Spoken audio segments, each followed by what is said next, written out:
This is the Brian Kelly Press Conference, presented by Coca-Cola. Going into year 2, we understand a lot of those things necessary to be competitive and win games. Now it's how do you do it week in and week out. As the Tigers host the Florida Gators this Saturday. Touchdown, Mighty Tigers! Oh! Coach Kelly is coming up, but first, from inside the Capital One studio on the campus of LSU, here are your hosts, former Tiger Gordy Rush, and the voice of your Fighting Tigers, Chris Blair. Good Monday morning, Tiger fans. We head into another game week. Tough one over the weekend for LSU on the road against Alabama. We'll talk about that coming up, but we get ready for Florida and LSU, Tiger Stadium. Under the lights, 6:30 kickoff. It'll be the Gators and Tigers. Florida 5-4, 3-3 in the SEC. The Tigers 6-3, now 4-2 in conference play. As I mentioned, tough out in Tuscaloosa, dropping that one 42-28 to the Alabama Crimson Tide. And Gordy Rush, you and I both had the chance to be there. And you know, we can talk about the numbers. We can look at individual performances. But you knew that these were two teams that are very good programs year in and year out. And these are two excellent teams with playmakers on both sides of the ball.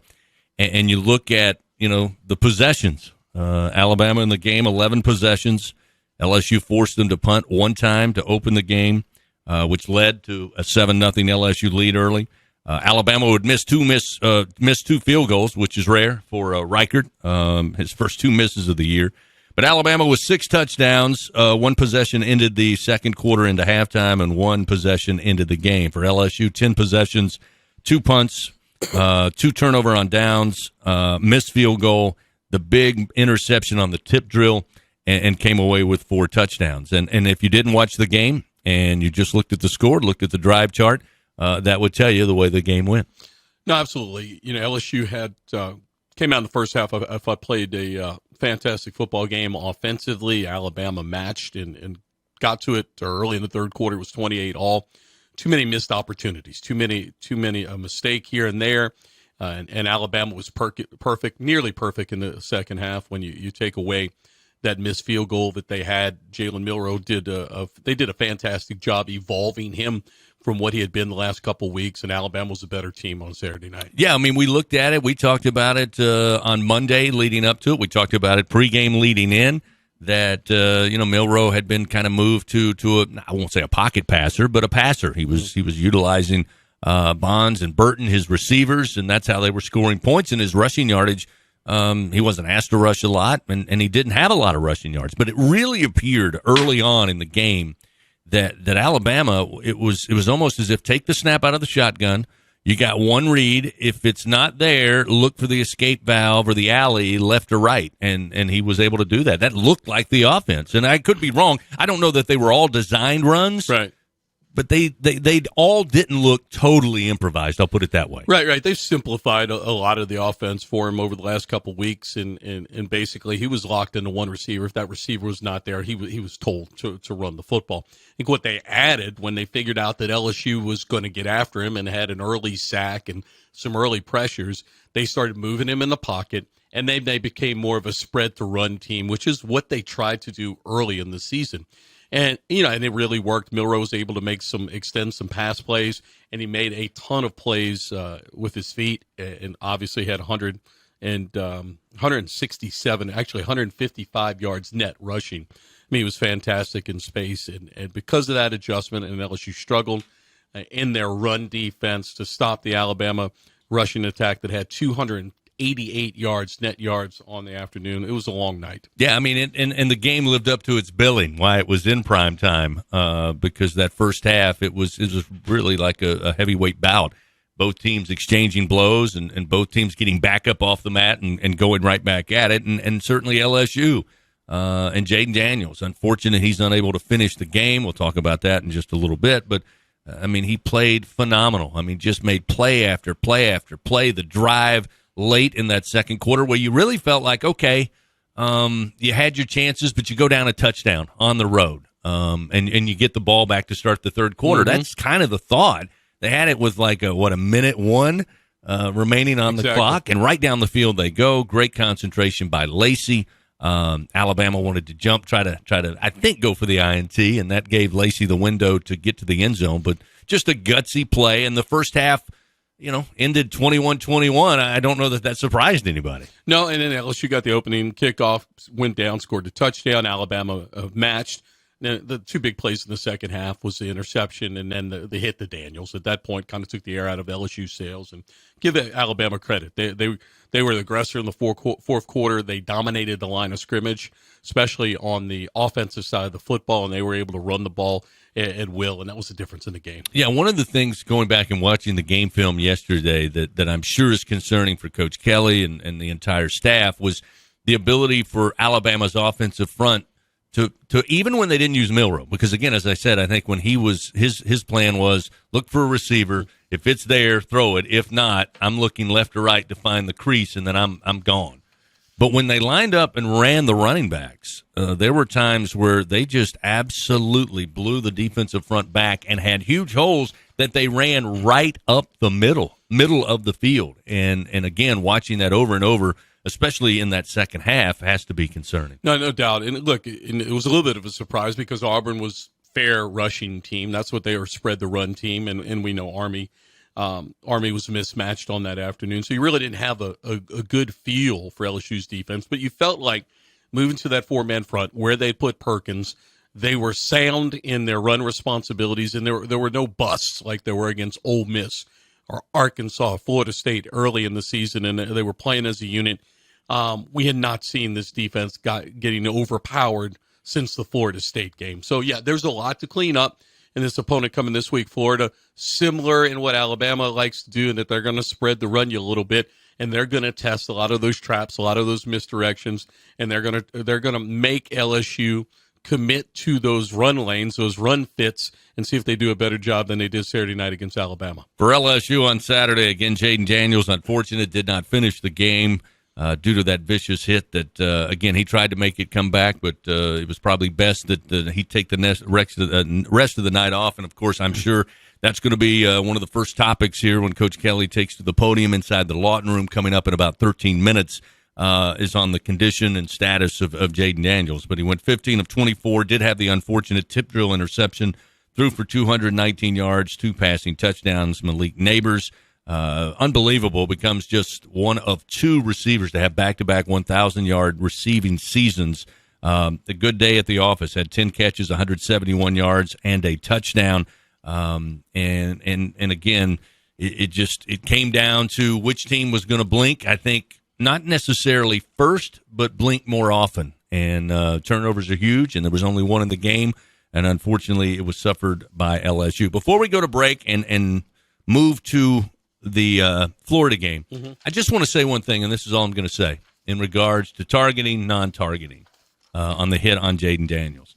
You and I have been to Birmingham, thankfully. The SEC's been nice enough to bring us in, kind of explain to us what all the calls are and any new rules. Targeting, obviously, is always that gets a ton of questions. We've kind of been taught on what we should look for, what they are looking for. My biggest beef with what happened Saturday, again, no impact on the game, please, let me preface by saying that. But after the hit, I don't know that there wasn't anybody watching that was in the stadium, whether you were LSU or Alabama, that didn't think immediately, they may look for targeting. Mm-hmm. The fact that they came out and said it's roughing the passer, 15 yards, first down, and then never publicly said we're looking for targeting. Now, they could have come back 2 minutes later and said, we looked, no targeting. Nobody would have been happy in purple and gold. But I think the story now is that, we did review it. During that injury timeout, we did take a look at it. But you did not notify anybody that targeting was even on the table, and the fact that it wasn't, I'm done trying to guess because I don't know what targeting is, and guess what else I know? I'm not sure they do either. But to me, it's the procedure that I had a bigger issue with. And the significance of the play. LSU starting quarterback is down. That's why you're in a timeout. And the way that it's set up in Birmingham, there are 3 TVs because there's 3 maximum SEC games that can be going on at the same time. So there's 1 referee at each TV, and then there's a supervisor that's on top. So there's 2 people in Birmingham. I think what jumps out at me, it's Chris, and let's say you were the referee that on field, it was your crew. Out of respect for you, I would say, hey, Chris, I've watched it. It's close enough. Why don't you watch it for yourself? I was surprised that didn't happen. That's all we're saying. Yeah. Again, every play is reviewed after it happens. Every single play in the game. And again, I'm not here to say it was targeting, wasn't targeting. And as I mentioned, doesn't have anything to do with the outcome of the game. But I think when you have two players that have that type of collision, and there's no public acknowledgement that, yes, it's roughing the passer. We know that. First down, 15 yards. But also on top of that, we're going to take a look for targeting. Because the movement in all of these rule changes have been about player safety. Yes. At least you take a look. We're going to go ahead and take a look at this to see it, let you look at it slow-mo the way we're seeing it here in Birmingham. So, again, officially saying, I don't know if it was targeting. At the end of the day, for the game, it didn't really matter. What I am more upset about is the procedure and the way it was handled. And in that regard, it was a fail. All right, we're going to move ahead to the Florida matchup. We'll talk about the Gators, find out what Gordy knows coming up in a little less than 10 minutes. Coach Brian Kelly will tell us what he knows and how the team will prepare this week for LSU and Florida. So we'll stay with us, and we'll be right back after this. Swinging at Golf Suites, your #1 destination for golf, food, and fun. Whether you are looking to enhance your game using state-of-the-art TrackMan technology or simply want to relax and enjoy an ice-cold beverage and delicious meal on our 6,000 square foot deck at Golf Suites, we guarantee a good time and even better company. And there's more. Whether it's a corporate outing, a birthday bash, or any group event, Golf Suites is your go-to venue for both small and large gatherings. Golf Suites. It's time to find your sweet spot.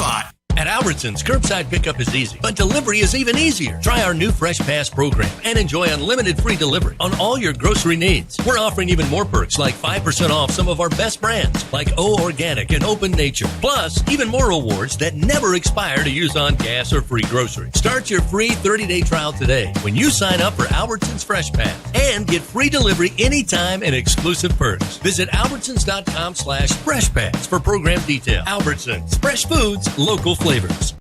If SEC football runs deep in your veins, then Sirius XM SEC Radio is what you need to listen to. We're talking conference and team previews, plus hear live games, news, and analysis from experts like Chris Doering, Aaron Murray, and Max Starks.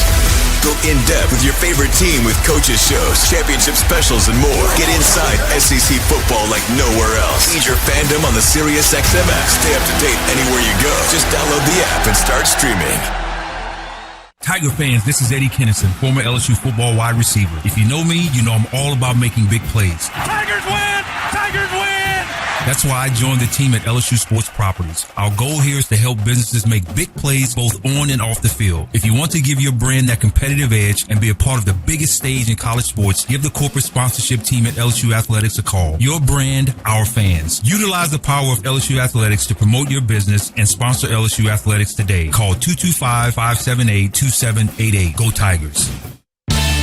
Coach Kelly is just moments away from previewing the week for the Fighting Tigers. This is the Brian Kelly Press Conference, presented by Coca-Cola. Once again, here are Gordy and Chris. All right, we get ready for LSU hosting Florida on Saturday night in Death Valley. Kickoff at 6:30. Going to be televised on, the SEC Network. And, again, it's LSU and Florida. And what's interesting, Gordy, is I look at this Florida Gator team. I've had a chance to watch them a couple of weekends. Went back and watched some of the key games this year. I kind of say Jekyll and Hyde, although maybe a little more Hyde. Opened the year much like LSU. They didn't play, an FCS team. They went and played at Utah. Got handled well, 24-11. McNeese, okay. Then they bounced back, and I thought got an impressive win at the time over number 11 Tennessee, 29-16. So now all of a sudden Florida feeling good about itself. They get a win over Charlotte. Then they go to Lexington and get thumped by a Kentucky team that, again, has, I don't know where you put Kentucky in the overall SEC this year, but that's a bad loss, no way around it. They pull it out on the road against South Carolina, who I thought lost that game more so than Florida won the game. Got dismantled by Georgia and then lost in overtime to Arkansas 39-36. So my fear is what Florida team, again, because I know they get up for LSU, what team will you see on Saturday night. What's their mindset going to be? 5-4 coming into this game. Here's their remaining 3 games. LSU on Saturday. Then they're going to travel up to Como to play Missouri. And then they'll finish the season against Florida State in Gainesville. They have to win a ball game to get to a bowl game. They're going to be the underdog in all 3 of these ball games. So how are they going to react after losing a game to Arkansas that they had opportunities to put that thing away? And in fact, they had a field goal towards the end of regulation. They weren't able to do so. It's been hard to figure this team out a little bit. The big storyline was that Graham Mertz was one of the biggest quarterback signees that Wisconsin has had in the last 20 to 30 years. He was projected to be the next Russell Wilson. It didn't pan out there. He transfers to Florida. Last week, he was 26 of 42, 282 yards with 3 touchdowns. They are not as run-heavy as they were a year ago. Could change with them looking at the film of the way that Alabama was able to move the football. But they are better offensively, I think a little bit more explosive than they were a year ago. Defensively, they ranked among one of the worst defenses in the SEC. They've been a little bit better than they were a year ago. But LSU goes into this game a 13.5-point favorite.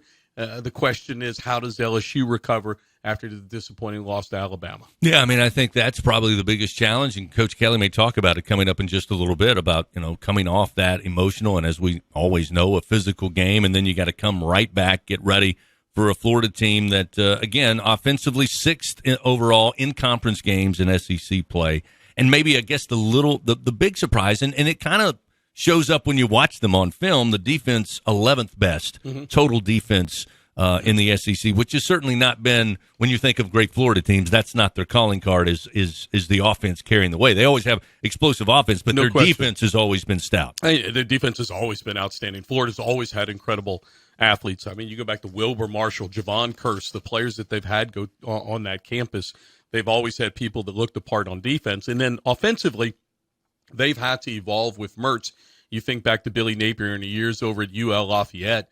They were a big spread to run team. They were that last year with Richardson and Etienne, and they're throwing the ball a little bit more with Mertz, and they're trying to make it work. And obviously tremendous pressure. 5-4 doesn't cut it over in Gainesville, so they're coming to the Tiger Stadium and the rest of the season, for that matter, tall order in front of them. Yeah, I'm still, as you said, trying to get bowl eligible, and it won't be easy over the next 3 games, 2 on the road, and then finishing up with Florida State at home. You mentioned that, Mertz, again, expected to be, have the ability to run and throw the football, but it appears at times they want him to utilize their receivers.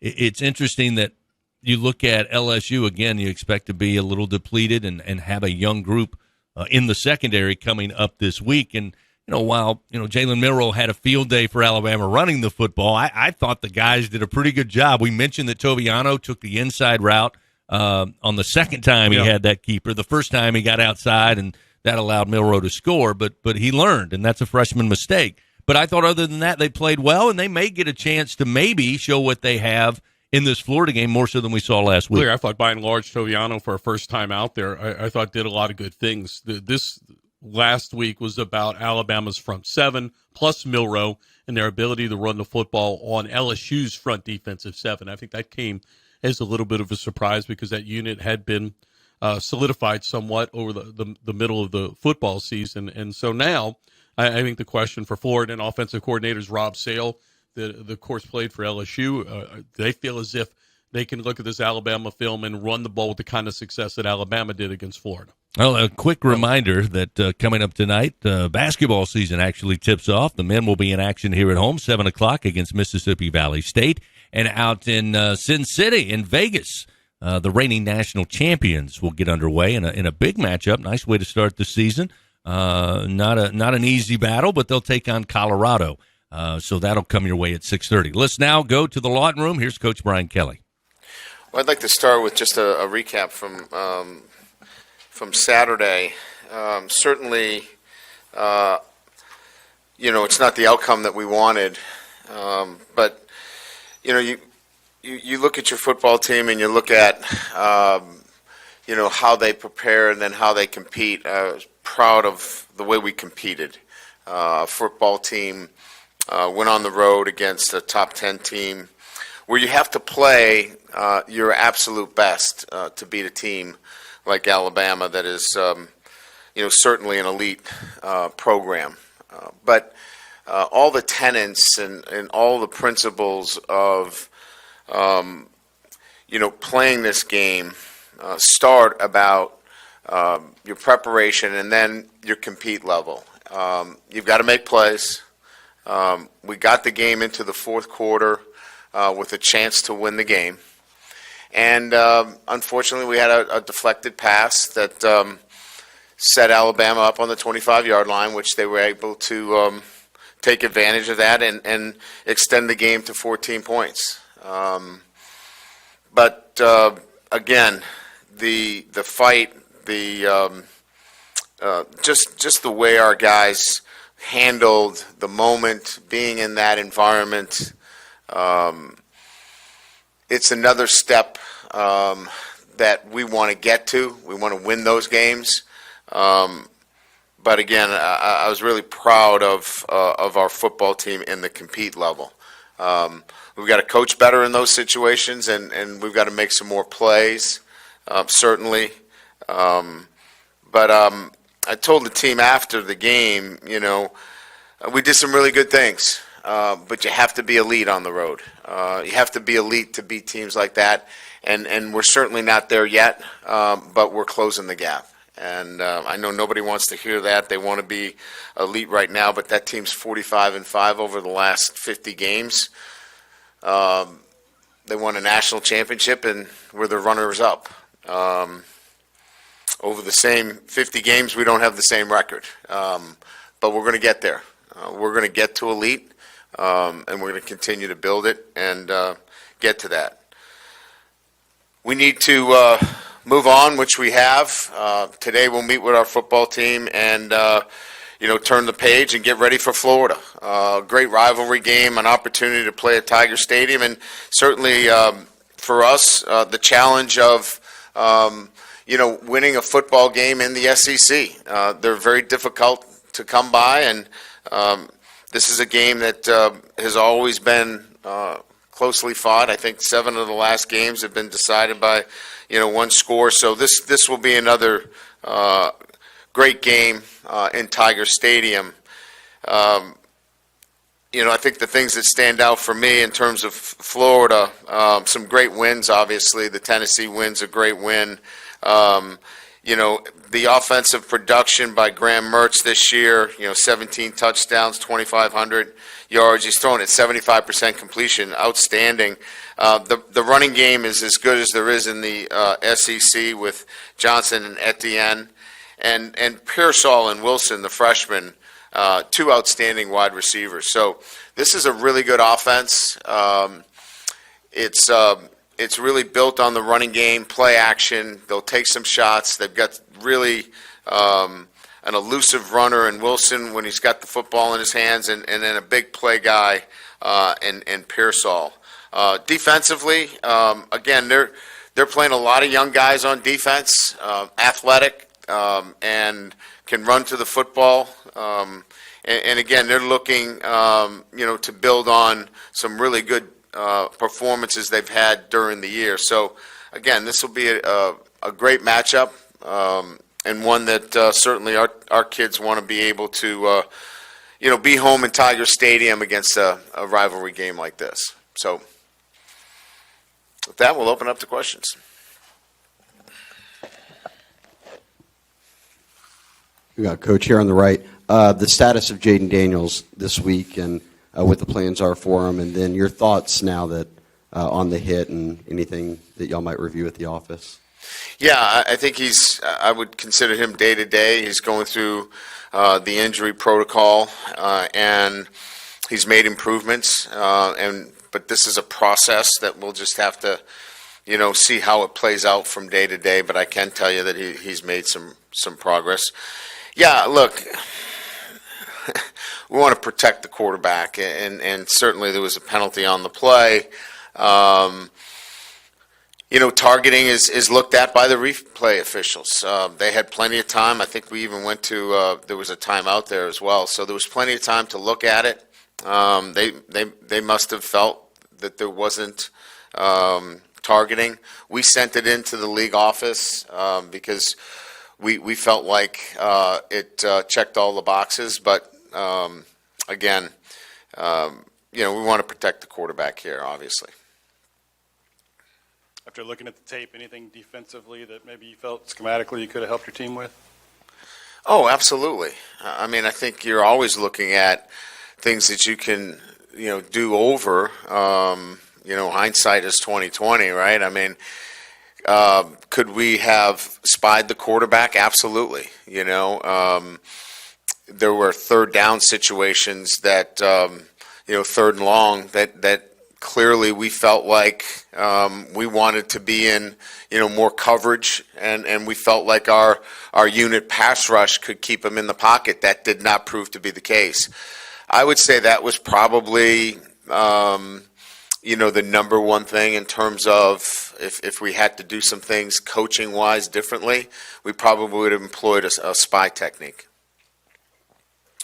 Coach, kind of piggybacking off that question, when you're at halftime making defensive adjustments and talking things over, was it the same dilemma on how many do we drop and so forth? And do you feel like you made the proper halftime adjustments?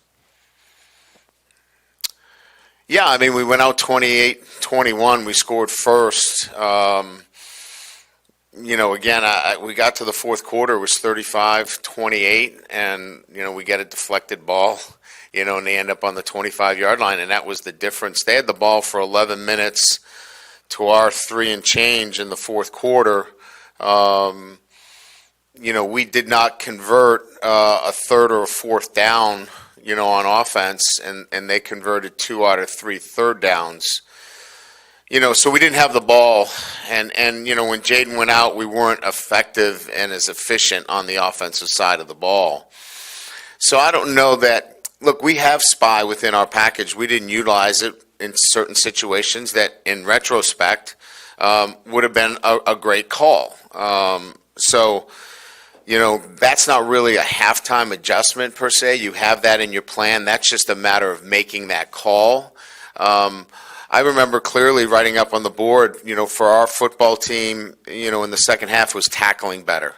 We needed better leverage. Our eyes needed to be better.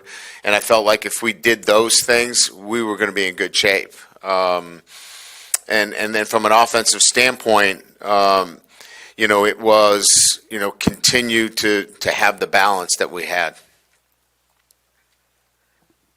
Brian, down here in the front. Just at this point in the season, how would you evaluate the performance of your defensive coaches to this point? Look, we're playing the players that are best suited to get the time necessary, and I think they're developing. I thought we did a heck of a job battling a big and powerful offensive unit against Alabama. I thought our defensive line was battling and was physical. They didn't knock us off the ball. A lot of their running game, we had one misfit in the B gap, and the quarterback ran on us. So I think coming off a shutout against Army, coming off a really good performance against Auburn, and then the back end of the Missouri game, I think there's been really good progress from a defensive standpoint. That was a team that played very well, and we set their offense up on the 25-yard line, and then we didn't convert a fourth down, which gave them a half field to deal with on a fourth down that we didn't make as well. So overall, as I mentioned, could we have made a couple of calls to get the quarterback spied? Absolutely. But we're making the kind of progress that I need to see from a defensive standpoint. Coach, piggybacking off what Wilson just asked, in the offseason, I know it's kind of an offseason deal, how much of a deep dive will you do as far as defensively? And do you think it's a big fix, a little fix, or somewhere in between?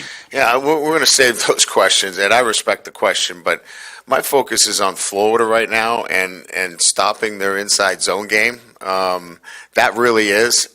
I respect the question, and certainly there's going to be a time for those questions, and we'll answer those questions.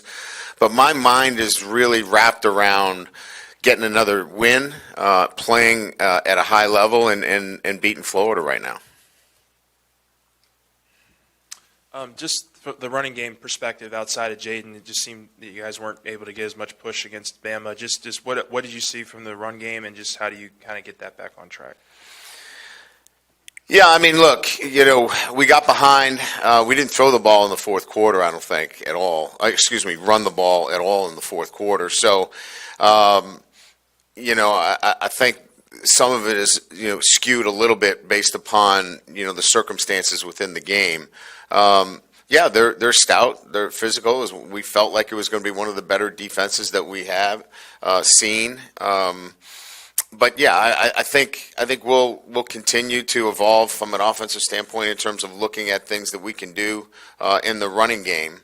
I think they were very stingy, and we'll have to continue to evaluate where we need to go.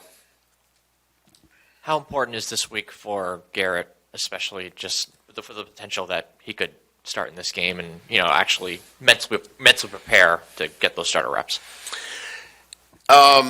I think every week has been important for him in terms of preparation. Certainly, we're going to make sure that he is ready. There's some things we got to clean up, and he knows it. Yeah, I would say that he clearly recognizes that there's some things that he's got to do better during practice, and he's up for it, and I'm sure he's excited about it. Yeah, how will you approach practice this week with Jaden being questionable? And then so much of the talk last week was about the young corners. How do you think they held up? Yeah, I mean, look, we'll take Jaden's situation, day by day, and we're hopeful and that things continue to move in the right direction. But you always have to prepare yourself for the eventuality of, both quarterbacks playing, and we'll continue to do that. And, Garrett really knows that there's some things that he's got to work on during the week. So I think we'll just be a lot more of a focused working kind of situation for him, in that it's he's one snap away from getting in the game. I thought Javon Toviano played solid. Ball got outside the defense one time where his eyes weren't exactly there, but he was physical. He was on body, and for a first start on the road, I would say that we were pleased with his performance. Ashton Stamps got a chance to play as well. He did exactly what we asked him to do when he was out there on nickel. So, two freshmen playing on the road for the first time at Alabama, pretty good baptism for those two young guys. Coach will be first time coaching after LSU loses to Alabama. A lot of years here in the past, there's been a letdown because a lot of the goals are off the table, winning the West. How do you avoid against a letdown? What do you tell your team this week?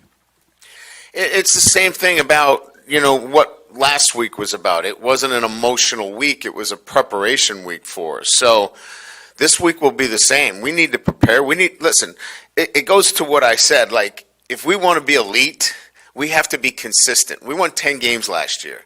You need to win 10 again. And that's in front of you. So you have an opportunity to win 10 games again this season.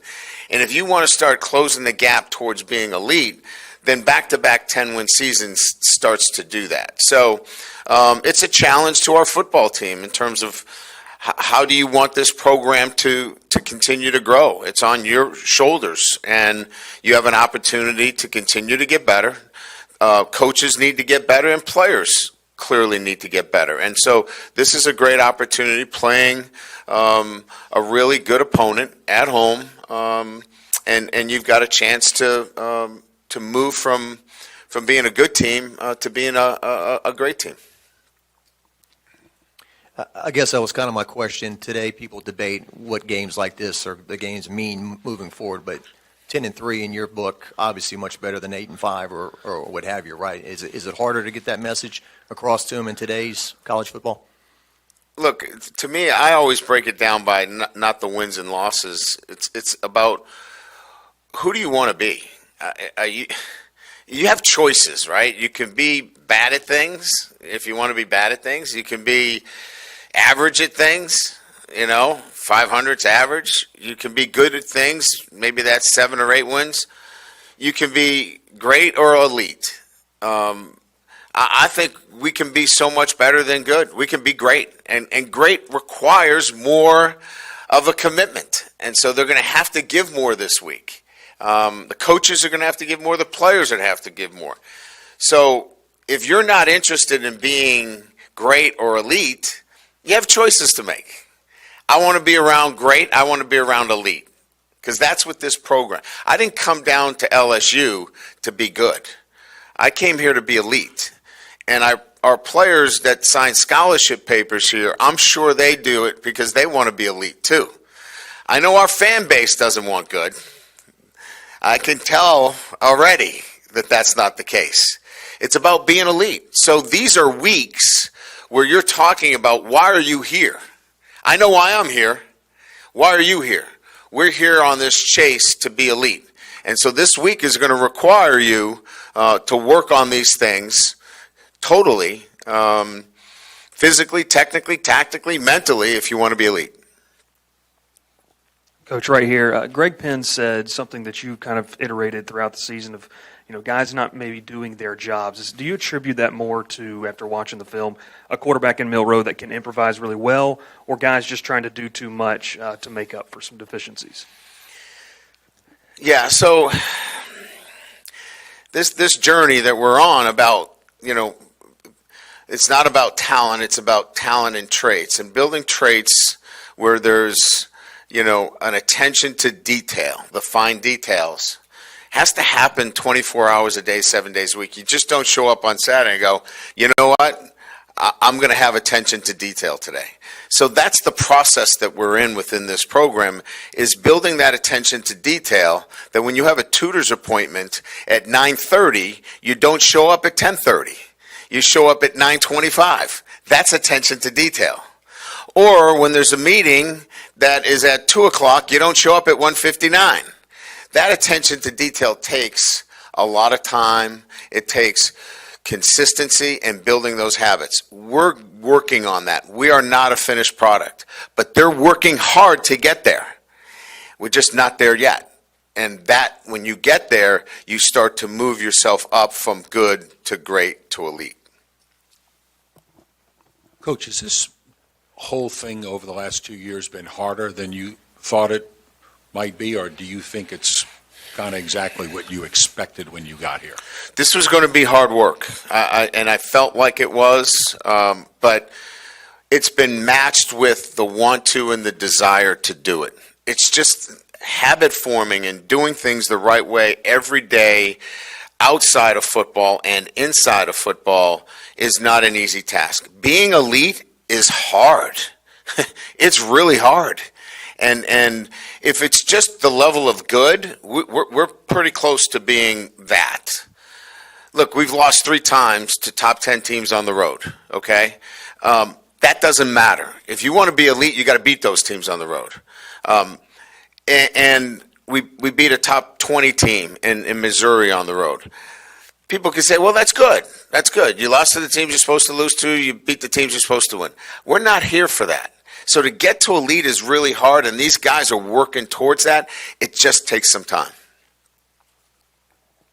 Coach, down here, besides Jaden, are there any other injuries that you're following? None.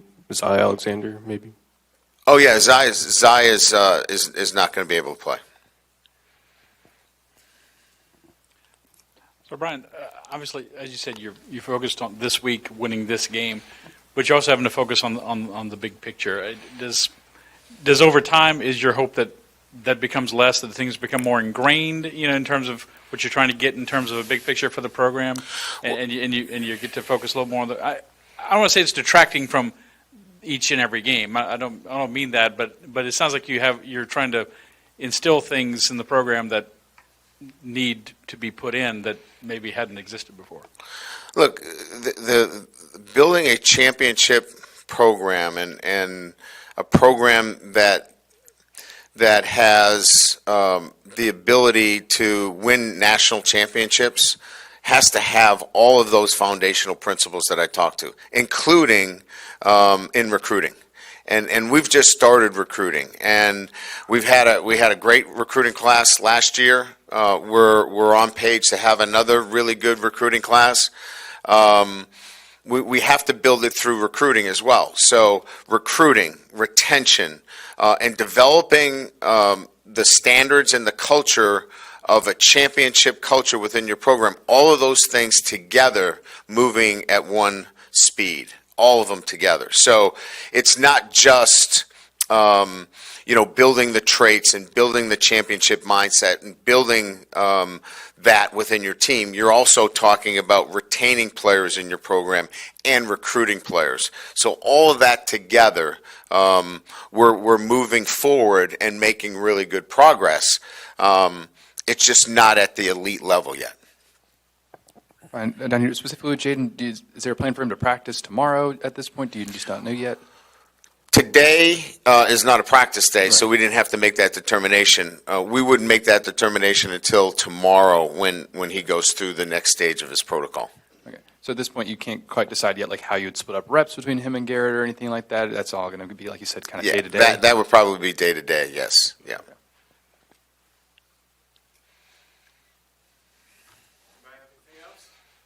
One more. Seems to be a theme today. Do you think Jaden's high level of play has accelerated the expectations for the program and not just this individual team? I really hadn't thought about that. Listen, my expectations are the same as everybody else's expectations. Our offense is ahead of our defense. I want our defense to catch up, certainly, right? Our offense is one of the best, if not one of the best offense in the country. But we're not at the same level. We have to continue to build, and we have to continue to recruit. We have to continue to coach at the highest level, and that's just not the case yet. But we're going to continue to get there, and we're going to continue to make the progress. I was asked the question, where do you feel your defense is? We're making progress defensively. It might not be at the level we all want to, but we have to then in the off season look at, all right, where are we in all phases? Kind of the question that Ed brought up is the bigger picture. We'll do a deeper dive at the end of the season on all those other things because we have to be able to catch up to where our offense is. Good? All right. Coach Brian Kelly with the press conference this week as his Tigers get ready to bounce back and take on the Florida Gators coming up on Saturday night with kickoff at 6:30. We'll take one final break and wrap it up right after this. It's time to score big with healthcare decisions this enrollment period. With a Medicare Advantage plan from People's Health, you get more benefits than original Medicare for no monthly premium. Benefits like $0 copays for primary care and virtual doctor visits. Part D prescription drug coverage including $0 Tier 1 and Tier 2 generic drugs. A quarterly allowance for over-the-counter items. Plus coverage for hearing aids, dental services, and glasses or contacts. Call People's Health to learn more. 1-855-633-4207. Unrivaled content, unprecedented access. LSU Gold, powered by Bayou Traditions, is the only place for exclusive behind-the-scenes content featuring your favorite LSU teams. It's all access to the Tigers, all year long, from pregame warm-ups to postgame celebrations and every moment in between. You can watch LSU Gold anywhere, anytime, and on your favorite device. Go to lsu.gold today to sign up for your free 7-day trial, so you can be there for each step of LSU's championship journeys. That's lsu.gold.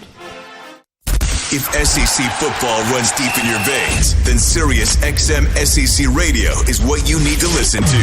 We're talking conference and team previews, plus hear live games, news, and analysis from experts like Chris Doering, Aaron Murray, and Max Starks.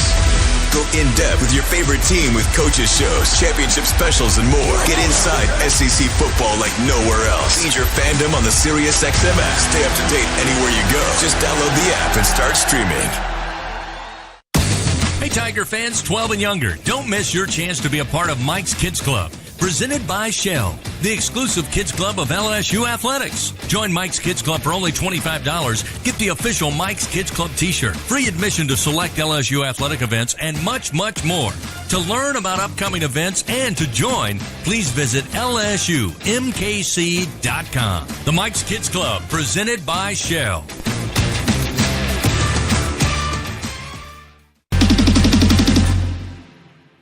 This is the Brian Kelly Press Conference, presented by Coca-Cola. Well, the biggest takeaway from the press conference, obviously everybody was wanting to hear about the status of Jaden Daniels, and his coach said it is day to day. May have another update on Wednesday morning during the coach's teleconference and possibly during the press conference after practice on Thursday, or on the Brian Kelly Show coming up Thursday evening at 7 o'clock. Hope you'll join us for that live from TJ Ribs. Can't make it out for dinner? You can tune in across the LSU Sports Radio Network and on the LSU Sports mobile app presented by BASF. That will lead us on into the weekend. It'll be Florida 5-4, 3-3 in the SEC, coming in to take on your Tigers, number 18 in the land, 6-3, 4-2 in SEC play. Again, a 6:30 kickoff on a Saturday night in Death Valley. We'll get things started for you coming up at 4:30 with LSU Game Day. Hunt Palmer, Marlon Favorite, Brandon Taylor will set the table. And then we'll have Gordy Rush, Doug Morrow, myself inside legendary Tiger Stadium for another rivalry meeting between Florida and LSU. My thanks to Gordy Rush today. We thank you for joining us. Hope you'll do it again next week, same time at 11:40 for the Brian Kelly Press Conference presented by Coca-Cola.